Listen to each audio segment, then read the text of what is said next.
Hey guys, Dave here. Welcome to the Centurions Review, the punk rock band of wargame review institutions. This is the Chosin few from Victory Point Games. Paid $29.99 for it. This is probably out of print.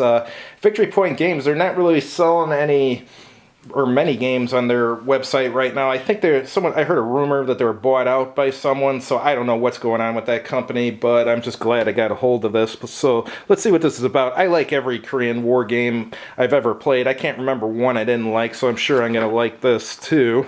On October 25th, 1950, with General Douglas MacArthur's United Nations forces closing in on what would have otherwise been a quick victorious end of the Korean War, Communist Chinese forces began pouring across the border. In northeastern Korea, the U.S. 10th Corps, led by Major General Ned Almond, was strung out with its units unable to support each other. Those units near the Chosin Reservoir include the 1st Marine Division and elements of the 7th Infantry Division. Let's see, does it say how many players it's for? I'm going to assume 2. Doesn't say on the box, which is unusual. I thought Victory Point Games usually points that out. But anyhow, let's open it up and see what's in there.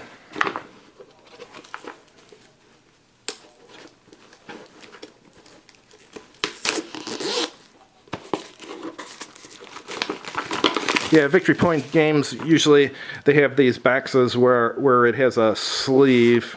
Probably reduces the cost to make the game, since you just have to design a sleeve and have that manufactured instead of having custom boxes. So they all have the same box inside. Alright, let's see what we got here. We have a rule book. It looks like it's in full color, which is nice. Move that out of the way. See how many pages it is. Oh, it's only 8 pages.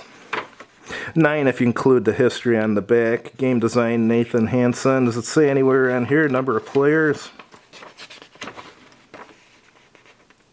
Does not say. I'm going to assume 2 for the time being.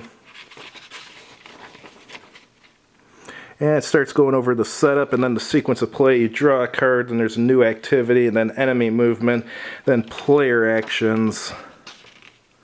Interesting. Now it's going over enemy movement.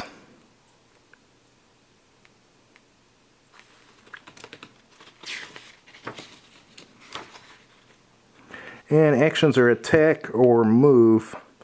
And it's going over air support. There's not much to this game. Still haven't figured out if this is a one-player... Is this a 2-player game? A 1-player game?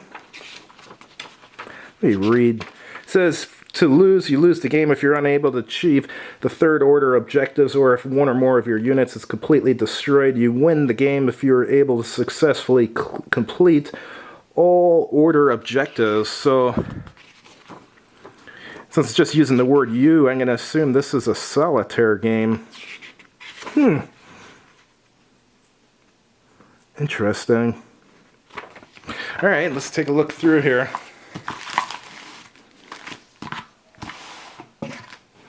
It's kind of a good idea to put on your game box or in the rule book whether it's a solitaire game, just saying. Or how many players. There's the dice. Includes these cubes. So I think this may be more of a card game than a traditional war game, but that's okay. Still could be really good. Here's this for holding components, and let's take a look at the cards. Alright, I think this is solitaire. It's talking about enemy movement on the card and stuff, so I guess that's your AI. Gives you 4 player actions. So the card dictates the actions and the way the enemy moves. Alright, that's got to be solitaire. Player actions 3, 5, 4.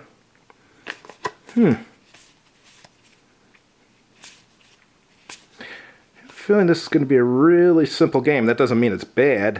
It just means it's simple, but we'll see.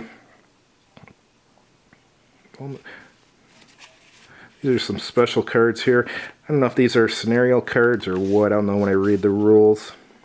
So player actions: attack, move, and recover. Okay. End of order, check objective, line of departures, reset. Activity deck, interesting. Alright, these have more stuff on the back too. Alright, let's see what else is in this box. Are there any counters?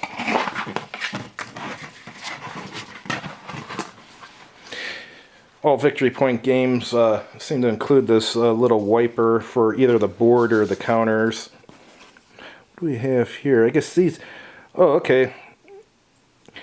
You make these little stand-ups, and you have the Army and the Marine one. Interesting. And these little things punch out. So those are, I guess, your tokens and stuff. And here's some air support ones. They're laser cut, so these are really nice counters.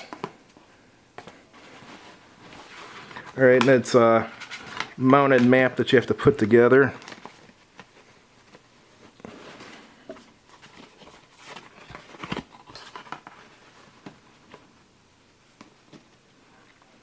Interesting. This doesn't look like any of the other Korean War games I've played. I'm actually intrigued. I might try this out this week.